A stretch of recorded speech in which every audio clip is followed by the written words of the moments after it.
Alrighty guys, it is Quaman here today, and I'm bringing you another Dragon Ball Z segment on which Dragon Ball Z movies can fit into the official Dragon Ball Z timeline without any major complications.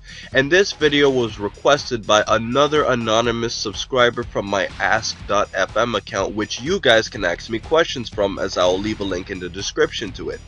So, in today's video, I will briefly go through all of the movies in Dragon Ball Z, and I will explain which ones can or cannot fit due to major or minor details, with the major details making the movie impossible to work, with the minor details allowing you to wink your eyes at. So without wasting any more time, let's get straight into the video. Let me quickly mention, however, that specials such as A Plan to Eradicate the Saiyans, The History of Trunks, and Bardock the Father of Goku, and others of the same ilk do not count, so please don't get upset for me not including them. I just mean the 14 official Dragon Ball Z movies. So, let's start off by going in order chronologically. Because of this, the first movie that takes place is Dead Zone. Regardless of its time placement, this movie was released between episodes 11 and 12, which is right after Goku, Piccolo, and Gohan defeated Raditz and were preparing to defeat the upcoming Saiyan. Now, as you would expect, since Dead Zone is a movie, it cannot fit perfectly into the Dragon Ball Z timeline, but ignoring minor details, it can actually fit quite well. This movie would be able to take place right before the start of Dragon Ball Z, which explains the rivalry between Piccolo and Goku throughout the film.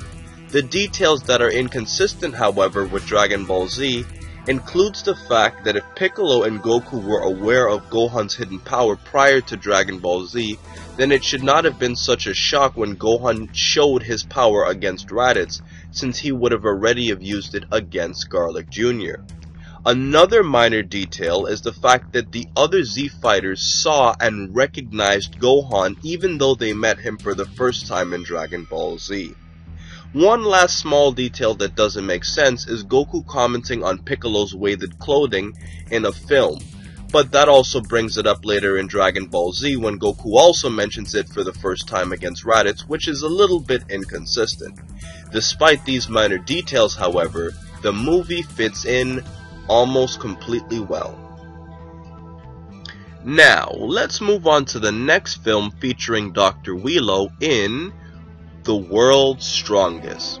This movie was released between episodes 39 and 40 in the series, taking place near the end of the Saiyan saga. Now, unlike Dead Zone, this movie cannot fit in well into the Dragon Ball Z timeline well enough to be considered a real occurrence that could have taken place for the Z fighters. This movie has major details that prevent it from doing so. For instance, the abilities that Goku uses throughout the film and the status of Gohan being trained at that point would make the Z fighters in a status after the Saiyan arc. Because of this, Goku should not be on Earth at the same time as Gohan and Krillin, because he was only there temporarily afterwards in the hospital while Krillin and Gohan went to Namek. In addition, another major detail that doesn't make sense is the fact that Piccolo was there. Piccolo should be dead at this point in the series, as the Z fighters were not all together on Earth all the way until the Trunks saga, and by that time Goku was a Super Saiyan and Vegeta was a good guy. Because of these major details, this movie cannot fit in at all. Moving on from The World's Strongest, the next Dragon Ball Z movie that took place was The Tree of Might. This film was released during episodes 54 to 55, right at the start of the Namek saga. Similar to The World's Strongest, this movie has similar plot conflicts with its Z fighters. Goku is shown with Kaioken, which implies the film took place after the Saiyan saga, but Piccolo being around once again is another major detail making this movie impossible to fit. Also, Gohan had the same hairstyle that he had on Namek in the film, which implies the Tree of Might was a post-Namek event, but that would mean Goku should have been a Super Saiyan at that point. Unlike The World's Strongest, this film had even more Z fighters in it, including Tien, Chaozu, and Yamcha, all of which should have been dead at this stage in Goku's development in power, as Goku knew Kaioken times 10 and used it in a fight against Turles. And after the Frieza saga, he was on Yardrat. Another inconsistency that should be taken into account is Gohan's tail. After the fight with the Saiyans, it never grew back in the series, which gives more reason for this movie as impossible to have occurred. Similar to the World's Strongest, however, if Goku had the skills he learned after Namek, he should have been a Super Saiyan in the film, which is the biggest reason why this film is impossible to have occurred. The next movie on the list is Lord Slug. This movie was released between episodes 81 to 82, right in the heat of the Namek arc. Now, this film doesn't feature Yamcha, Tien, or Chaozu, which is more accurate than the previous films, but the appearance of Piccolo once again already makes this movie a major problem. Now, one interesting thing about this film that should be acknowledged is the false Super Saiyan form that was used against Slug. During episodes 81 to 82, the Super Saiyan was never revealed yet in the anime and manga, which explains its difference in appearance. However, because Goku temporarily became a Super Saiyan, as many call the false Super Saiyan in the film, that would mean this movie would take place after the Namek saga, but because Goku was on Yardrat for over a year, and when he came back he was a trained and controlled Super Saiyan, this movie is also impossible to have occurred. We then move on to a new era in Dragon Ball Z in Cooler's Revenge. Cooler's Revenge was released between episodes 99 and 100, near the conclusion of Goku's 5-minute fight with Frieza. I find this movie interesting as the movie was released on July 21st, 1991, 6 days after Trunks had actually killed Frieza in the manga, which was released on the 15th, while the very next day on the 22nd, the manga volume of Trunks killing King Cole was released. Because of these releases, in such a short span of time, it makes sense for Cooler in the movie not mentioning Trunks killing Frieza or King Cole, since the release date of the movie is not the day the movie was completed, which means the months prior to the manga release gave an unclear path for the film itself to take, unless Toriyama gave the spoilers to Toei Animation, which is very possible. Despite those interesting facts, I often consider this movie the almost accepted film. This film can fit in perfectly after the defeat of Frieza during the Trunks saga, during the 3-year gap before the androids. But the only thing holding this movie back from fitting is two things. One thing is the movie's purpose in the transformation of a Super Saiyan. Because Goku wasn't able to turn Super Saiyan right off the bat is puzzling. He showed complete mastery of it when he showed it to Trunks. That is one major detail that holds this movie back from fitting, and the other one is simple. Gohan having a tail. Gohan's tail never grew back throughout the series, and it makes it impossible to fit throughout the series, unless Gohan's tail grew back at some point in the gap between the Z Fighters fighting against the androids, but that's unlikely due to Gohan's hairstyle. So, because of these two major details, this movie cannot fit, but it was almost there. The sequel to Cooler's Revenge is next on the list, known as The Return of Cooler. This movie was released between episodes 129 and 130 during the fight against Android 19 and 20.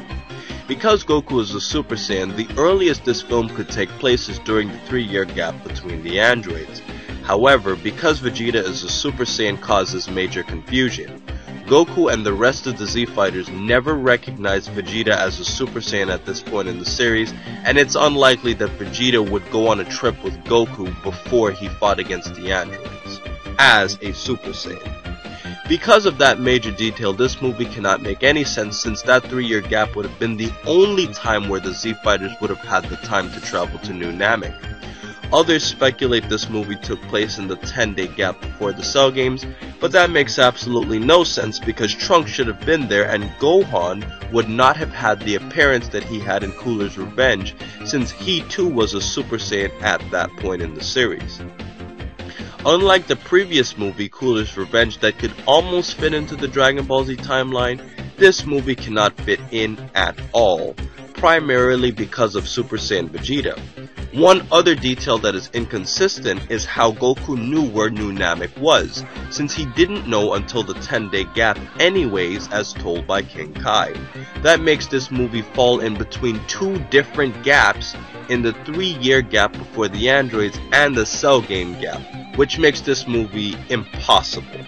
It is interesting to note, however, that this film foreshadowed that Dende would become the new Guardian of Earth, since the manga chapter wasn't released until 7 months after the movie, but regardless of the facts, this movie cannot fit in at all. Now, we move on to the next Dragon Ball Z movie, which is Super Android 13. This film was released between episodes 147 and 148, which is right before Vegeta and Trunks went into the hyperbolic time chamber. When I analyzed this movie, I realized that this movie is very weird in its potential time placement as I evaluate the time discrepancy. One thing that I should mention is the fact that this film could easily fit into the gap before the Cell games if two major details weren't present. The first detail is the unknown status of Android 17 and 18. It is impossible for them to be roaming around Earth, as the movie heavily implies, because Cell had absorbed both of them by the beginning of the Cell games, as it is hinted in the beginning of the film. The other major detail is Gohan once again. He should be a Super Saiyan at this point and should appear as he did when he fought against Cell. Appearances are minor details, and as some of you may also argue, future Trunks shouldn't be wearing a jacket at this point too, and he should be wearing his Saiyan battlesuit armor, but that's just minor. Gohan's appearance was more of a major detail because it was more about his physical development into a preteen, along with being a Super Saiyan, not just his looks.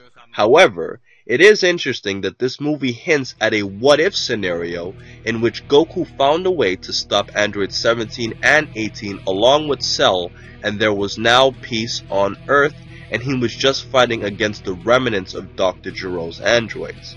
Because of those events, however, happening in such a way, this film is also impossible to have occurred. Now, at this point you guys would probably agree that most of these films are impossible to have occurred, with the exception of Dead Zone that can fit in perfectly with the few minor details that you can wink at, and the almost possible movie in Cooler's Revenge. But now we get another movie that could fit in just fine. Broly, the legendary Super Saiyan, is next on this list, and this film was released between episodes 176 and 177, right at the start of the Cell games. To be honest, besides a few minor details that you can wink at, this movie fits in perfectly. During the 10-day gap before Cell, Goku, Gohan, Piccolo, Trunks, and Vegeta all have time to be around each other. Unlike the previous films that could not fit because of Gohan not being a Super Saiyan, this film showcases Gohan as a Super Saiyan, which makes more sense as he appears as the Gohan who fought Cell. However, one minor detail that is inconsistent is the fact that Goku and Gohan weren't practicing their Super Saiyan endurance by walking around as Super Saiyans, as they practiced it the entire 10-day gap. Another minor detail that is more realistic in the film itself is why is it that so many Earthlings would try to get their kids into a school when Cell is terrorizing the Earth and threatening to blow it up a couple days later. An additional minor detail in the film is the fact that it seems that Gohan and Goku were not much stronger than Vegeta and Trunks. That's inconsistent as their full power Super Saiyan forms were way beyond Vegeta and Trunks during the Cell games. One other super small minor detail you guys can also mention is the fact that Trunks wasn't in his Saiyan battle armor, but that's just being too strict. This movie fits in just fine despite those minor details and can fit in perfectly with the Dragon Ball Z timeline. We take a slight break from the Broly trilogy to fit in the film BoJack Unbound. This movie was released between episodes 196 and 197 during the Otherworld tournament. Now, for those of you who saw my alternate timeline video, as I will leave a link to it in the description, you would already know my thoughts on this one. Even though this movie isn't canon, it could fit in perfectly with the Dragon Ball Z series right after the Cell games. This is proven as Trunks was seen with a time machine right before he destroyed Imperfect Cell. Because of this, I could think of no complications at all whatsoever. The only thing that maybe should have been mentioned in the movie is the fact that Chi-Chi should have told Bulma that she was pregnant or something with Goten to indicate that baby Goten was coming in a couple of months. But other than that suggestion, this movie is just fine and fits in perfectly with the Dragon Ball Z timeline. Now, as we return back to the Broly films, we move on to Broly's Second Coming. This film was released between episodes 220 and 221, right at the start of the Buu saga. Now, to be honest, without being picky, one could easily accept this movie as an event that could truly fit into the storyline if it wasn't for a few minor details that could honestly be winked at and accepted. So, this film could fit right into the gap that the Z Fighters had before going to the World Martial Arts Tournament. That would explain an early development in Gohan's relationship with Videl, Goten knowing how to fly, and Goku being dead. However, there are a few minor details. One of them is the fact that when Goten wished for Goku to be there, you can argue that Goten's wish would cause some confusion during the World Martial Arts Tournament, as that was Goten's first time meeting Goku. Also, even though several of the movies ignore characters that could be involved, it makes absolutely no sense at all, why Vegeta or Piccolo would be completely absent from the fight against Broly. There is no way that sensing a power level as high as Broly's wouldn't grab their attention, especially Vegeta of all people. So some of you may argue that Goku not knowing Goten is major, but I consider it to be a minor inconsistency that you can wink at. This movie fits in well enough for me. So, as you can see, we are basically on a 3-movie streak in which the movies fit in rather fine. We now move on to Bio Broly. This movie takes place between episodes 232 and 233, right at the beginning of the Buu saga. Now, I actually find the time placement of this film rather humorous, as it is all up to the viewers to accept the circumstance. Because Goten and Trunks have not mastered fusion, the majority of the Z Fighters are still alive, as hinted with Krillin and Android 18.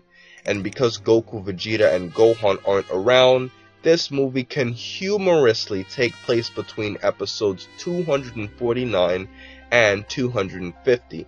The reason is based on the fact that Buu was busy roaming around Earth killing people, and Goten and Trunks could have taken a break from training during that gap with Android 18, in which this film could have taken place.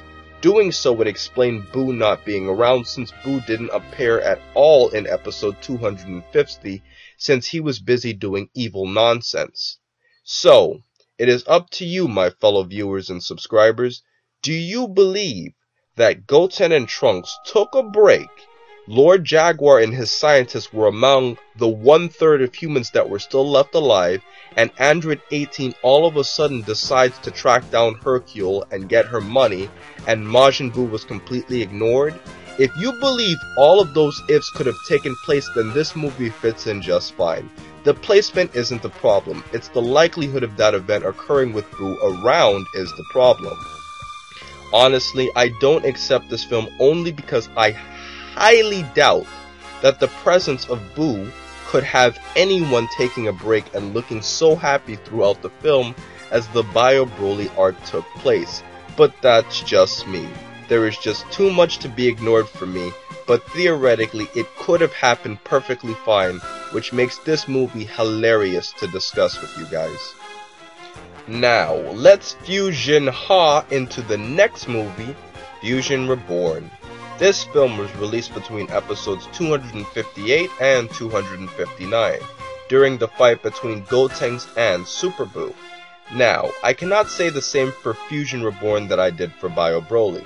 Since Goku was dead and stated he only had to use Super Saiyan 3 against Majin Buu, This implies that this film takes place when Goku went back to the other world and right after Goten and Trunks learned fusion, putting it next to episode 253, I Kill No More. Essentially placing it where Mr. Satan left Boo's house to get dog food for B. This would also be intended to take place right after Goten and Trunks learned how to fuse, went to Boo's house, and then timed out and ran away. In their free time, this is where this film would take place, but there are major inconsistencies. The first one being the fact that Gohan is on Earth in the film already makes this impossible to have occurred. In addition, the fight that Goku had with Pikkon early in the movie makes no sense at all since Goku immediately went to see Gohan after he went back to the other world. This also makes his interaction with Vegeta impossible as well in their fight against Janemba. Last but not least, Shenron at the end of the film makes no sense since there was no point in time where the Z Fighters could have gathered the Dragon Balls after Goku dismissed Shenron earlier. All of those details makes this movie impossible. We then move on to the next movie, Wrath of the Dragon, that was released between episodes 270 and 271, during the fight between Vegito and Boo. We once again get a scenario where there are virtually no problems with this arc. It could easily take place right after the defeat of Majin Buu. There really is no problems with this movie, but I should comment on an interesting note in the ending where Tapion uses Bulma's time machine to go back to his time. Did Bulma create one by using technology from Future Trunks' time machine, or did she replicate Future Trunks' time machine? I can almost guarantee that someone who views this video would like me to make a topic on where Tapion went. Either way, Tapion leaving would cause an alternate universe, which is another topic for another day. But this movie in itself is just fine. Hoi and Hirudegarn cause no conflicts themselves. Now, because I know there will be some subscribers who are dying to hear me say something about Battle of Gods, let me say this without spoilers. This film was released in October of 2013, as many of you probably already know, and has yet to get its English translation. This film fits perfectly into the Dragon Ball Z storyline except for two small inconsistencies. One inconsistency that was shown throughout the film is aging, and one problem in Battle of Gods is Goten and Trunks don't seem to have aged at all, when in fact they should be 11 and 12. Depending on the time of year, it could vary, but they shouldn't look exactly like the 7 and 8 year olds that they were during the Buu saga. They should look similar to Teen Gohan who fought against Cell in terms of their physical development. In addition, Mai and Bulma's ages are also inconsistent. Bulma claims to be 38, when in fact she should be 45, and Mai claims to be 41, when in fact that would make her a 12-year-old in Dragon Ball, in which she didn't appear to look like a 12-year-old in Dragon Ball. In addition to aging, this film is also a bit inconsistent with whether or not Gohan can turn Super Saiyan, as he was a Super Saiyan giving energy to Goku, but he wasn't when he fought against Bills. Despite these minor inconsistencies, Battle of Gods can easily take place years after the Buu saga. Overall, I know this video was long, but it was necessary for me to cover all 14 Dragon Ball Z movies.